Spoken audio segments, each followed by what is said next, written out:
One of the things that Severin Films has become known for in recent years are their box sets. They do very comprehensive, very well packaged, loaded with extras box sets on various like director box sets like Al Adamson or Ray Dennis Steckler, or genre box sets like the Bruceploitation collection or the folk horror collections. And one of those box sets that I've not been able to see the first two volumes, but they very, very graciously sent me the third one, is Danza Macabra Volume 3. These are dedicated to Spanish horror, a genre that I've seen a bit of here and there.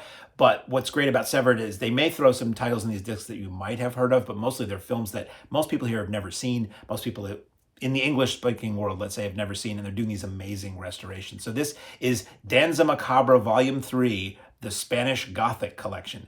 It presents 4 discs with 4, and I'll show you the packaging too, which is really nice. I'll show you the packaging right now, why not? So this is just a gorgeous collection. I mean, really cool original artwork and stuff on the sides, which is probably out of focus because the camera loves me. What can I say? So you take this off, and you've got inside 4 discs, and we have we'll go through the extras and all that. We have Necrophagus right there. We have weird title, but it kind of makes sense once you've seen it. Cake of Blood, and then we have Cross of the Devil. Sorry about the reflections there.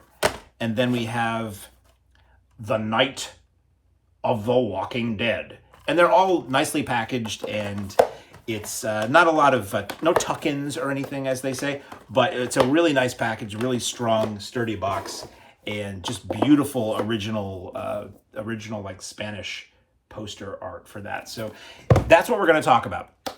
First film, it's 4 Blu-rays. First film is Necrophagus from 1971. It's 87 minutes long, directed by Miguel Madrid, with Bill Curran, Catherine Ellison, and John Clark. No relation to Fred Clark, as far as I know.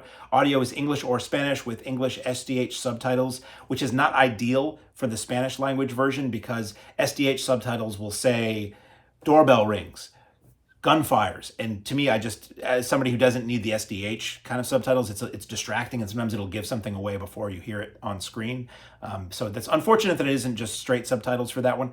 The story here is that a man travels back home from a work trip. This is set like in the olden days of castles and high collars and fanciness and wagons and things like that. A man travels, at least I think it is. These all blur together. It's been a while.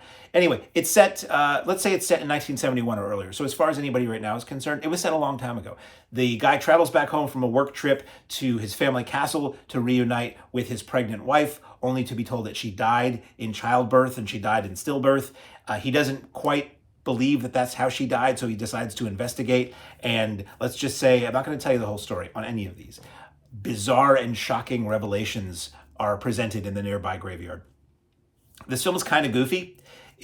Sometimes it's occasionally unintentionally funny, occasionally creepy, shocking, and atmospheric. It's just like this snow-covered ground, so it's not like snowy, but it looks like spring maybe is about to spring, but it's like a little bit of ice, a little bit of snow, very cold atmosphere with this graveyard that's right next to the house, and the weird caretaker who you might know from a lot of Spanish movies as the weird guy. He's a guy with one eye that kind of goes off a little bit. Might be a glass eye, might be just a oddball eye. And he has a strange look about him. Again, he's in Horror Express, and he's in a lot of stuff from this era. If you watch a lot of Spanish horror, you'll be like, oh, it's him. I don't know his name. Fun 70s schlock is what I have to say about this film. Surprisingly PG in terms of its nudity and its language, but it's all hinted at, so there's nothing too gory or gruesome, or it's a PG movie. What can I say? It has the following: including some or all of the above. Grave-exhuming, gratuitous harmonica, wall-eyed graveyard worker, improper winter footwear, bushy-browed physician, Spanish Jerry Lacey, masked monks. That's what I have in my notes right there. So all of that and more is awaiting you in Necrophagus. It looks great. The transfer is gorgeous. Bonus content, we have an audio commentary. I'm doing this like you can see it, but I'm doing it down here, so why am I doing it?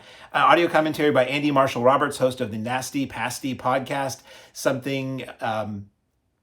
It might be the Nashi Cast. That might be a speech to text that I put in there. But let's just say for now, it's called the Nasty Pasty Podcast. Something you've never seen. Appreciation by Angel Scala, head of programming at the Sitges Film Festival. That's 8 minutes. We have first horror film festival in the world, Remembrance by Maria Pilar Rafales, daughter of the Sitges Film Festival founder Antonio Rafales. That is 11 minutes. We get the Butcher of Binbrook trailer that's 2 minutes long. It looks weird. It looks like it's standard definition or from YouTube or something. But in the voiceover, they call it Necrophagus. It was just an alternate title. Sometimes they would cut in alternate titles for films, but they would leave the audio track in there, so you would hear you would see the title on screen, and the narrator would be calling it something entirely different. There is also a trailer for Graveyard of Horror that's 1.5 minutes. That's 4:3, not letterbox. Next, Cake of Blood. Okay, it's called, I think, Cake of Blood because this is a horror anthology film, and there are multiple layers, like there would be in a cake. Doesn't translate very well. 90 minutes long. It's directed by Francesc Belmunt, Jaime Chavarri, Emilio Martinez Lazaro, and Jose Maria Valles. It's in Spanish with English subtitles. It is a horror anthology with 4 shorts in it. That's transfer, again, looks gorgeous, beautiful. The first segment is Tarot by Jose Maria Valles. It features, I have here, it features the bearded guy from All the Colors of the Dark as a conquistador in the year 1000 who rides into a desolate area, seemingly uninhabited, comes across a woman lying on a slab. Is she asleep or is she dead? We're not quite sure. He's not very sure. He hooks up with what appears to be a young boy, but turns out to be a little person. There's not really much of a story. It's more of a vibe. It's more of like a dreamlike vibe to this thing, reminiscent of the opening of The Terror in a way, with Jack Nicholson riding on a horse into a weird, desolate place and coming across just a strange situation. Or Spirits of the Dead, the segment with the Fondas, Peter and Jane Fonda. Nice atmosphere, but ultimately it was a little too loose. In terms of, it wasn't really a coherent or cohesive story. It was more of a mood piece. And that you find that with Euro horror, sometimes you find that with Spanish horror sometimes, and it's not always necessarily a bad thing. The second segment is Victor Frankenstein, directed by Emilio Martinez Lazaro. Here Frankenstein has made a creature, a mute, semi-awkward yet curious pretty boy, basically. Frankenstein returns to his family home, gets married, then abruptly leaves and sends the monster back in his place, hoping the monster will just wreak havoc with everybody who is there, and that the monster does. The next segment is Terror Among Christians by Francesc Belmunt. This is a man and a warrior protector, guy who protects that man, the first man. They're surviving in the woods. They're on the run from those persecuting those people who are persecuting Christians. The way I wrote it was, they're on the one from those persecuting Christians, like we're opening the Duke Boys or something. This week, them persecuting Christians. At night, they discover that not only animals have hungry, pointy teeth. Brief animal cruelty in this one, by the way. I believe it's a snake, but just so you know, I'll always point that out. Just be aware, if I say there's animal cruelty in something and you see an animal, you might want to kind of half watch or fast forward. Final segment is The Dance or Emotional Survivals by Jaime Chavarri. A man catches a homeless guy spying on his wife, hires him to kidnap her and abuse her, and then things get a little weird. All 4 segments have a very dreamlike quality about them. They're not always making logical sense, but they give off a really nice Euro horror vibe. The bonus features on this disc, this is disc 2, are a commentary. You have to excuse me if you hear anything, what I like to call the small engine orchestra is tuning up outside doing some landscaping work. So commentary with Rod Barnett of Nashi Cast and The Bloody Pit, and Dr. Adrian Smith, co-author of Norman J. Warren, Gentleman of Terror. We get My Generation, an interview with actor Marissa Paradis, that's 5 minutes. I just wanted to have fun. Interview with co-director Jaime Chavarri, director of the 4th segment of the film. That's 21 minutes, I'm sorry. Whoever wants to watch, an interview with Jose Lefante, that's 11 minutes. An art house UFO appreciation by Angel Sala, head of programming at the Sitges Film Festival, that is 11 minutes. I will now take a glass of water, drink, and let you enjoy the soothing sounds of the small engine orchestra. Excellent. Disc 3, Cross of the Devil from 1974. This is interesting. Directed by John Gilling, British horror director who did Plague of the Zombies and The Reptile and other Hammer titles you've heard of, with Ramiro Oliveros, Carmen Sevilla, and Adolfo Marlash. Carlos.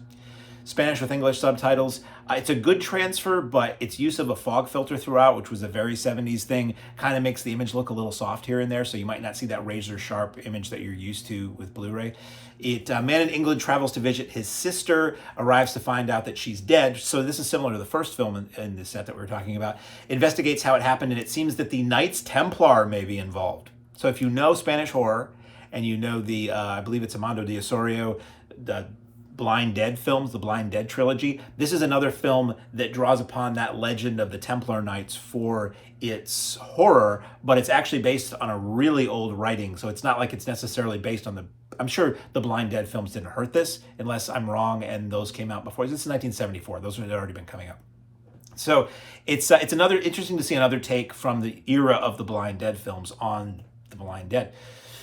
So the Templar Knights might be involved. He's also a reefer head, which makes us wonder and makes the people around him wonder. It's like, I know you said you saw this, but did you have the pipe in your hand when you saw that? Because it might not have been really there. So it's an interesting, not common in that era either. It's an interesting twist on the story, which is to say they're introducing drug use as, is this guy having visions, hallucinations, or is he really seeing ghosts and really horrendous things going on? Is he really seeing ghosts of the past playing out their atrocities in front of him? Or is he just got a hold of some really, potent product? So it's very atmospheric, the period setting, but mostly talk, and I found it ultimately kind of dull for myself. Original story was co-written by Jacinto Molina, a.k.a. Paul Naschy of the infinite number of Valdemar Daninsky werewolf films and Spanish horror films, based on the stories of Spanish writer Gustavo Adolfo Becker, who is also known as the Spanish Edgar Allan Poe. Extras. Commentary by Kim Newman and Barry Forshaw. If they're involved, you know it's going to be interesting and there's not going to be a lot of dead space in it. Fascinated by Becker, interview with screenwriter Juan Jose Porto. That's 11 minutes. The Real Templar Knights movie. Appreciation by Angel Sala. Head of programming at the Sitges Film Festival, that's 9 minutes. Fantasy and Imagination, the Legacy of Gustavo Adolfo Becker, video essay by Xavier Aldana Reyes, author of Spanish Gothic, National Identity, Collaboration, and Cultural Adaptation. That's 13 minutes. I thought I read that as 13 hours. It doesn't feel like 13 hours. It's 13 minutes, and it feels like it. Final disc, Night of the Walking Dead, 1975, aka The Strange Love of the Vampires, or Strange Love of the Vampires. This is 88 minutes. It is directed by Leon Klimovsky, who I'm a fan of. He directed The Werewolf versus the Vampire Woman, The People Who Own the Dark, and a lot of really fun Spanish horror with Emma Cohen, Carlos Ballesteros, and Vicky Luson. It is an English dub version or Spanish language, however you want to listen to it. You have English SDH subtitles for the English dub version. You have English subtitles for the Spanish version. Opening titles feel like a giallo trailer, and I suspect the music that they used is the music that was used in the U.S. trailer for Torso. Torso! Bow! I think it's the same. Sets a very cool mood. I really enjoy the opening of this. Basically, a sickly young woman in a small village beset by vampires,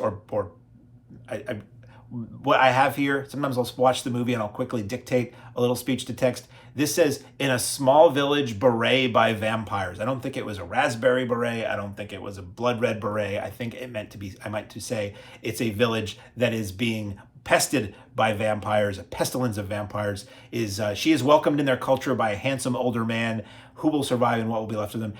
At turns, it is atmospheric or very silly and reminiscent of Kilmosky's own The Vampire's Night Orgy, if you've seen that. If you haven't, you should. Or The Vampire Happening, which is fun and goofy, or The Fearless Vampire Killers, or Genre Land. It was reminiscent of a lot of stuff for me, which is not necessarily a bad thing. Transfer on this looks amazing.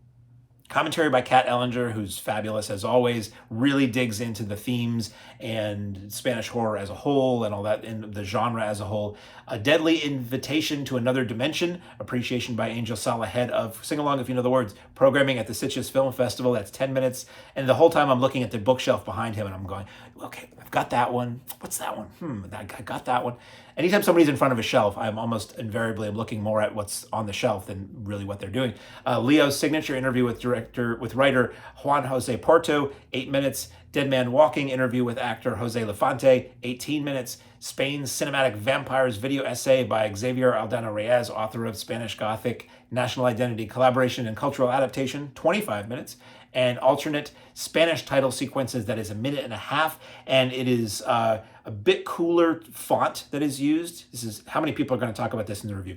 The font used in the Spanish opening titles are kind of a cooler font. They're a bit more stylish, and there are bolder titles than the English text, so it actually visually looks better, even if you don't speak Spanish and you can't read it. So that is the Danza Macabra Collection Volume 3. It is really cool. It is really interesting. I didn't love, honestly, all the movies, but I'm really glad they put this out and this stuff is being made available to people and we're not having to import discs or deal with bootlegs anymore or fan subtitles or whatever. Available now on Blu-ray from Severin Films.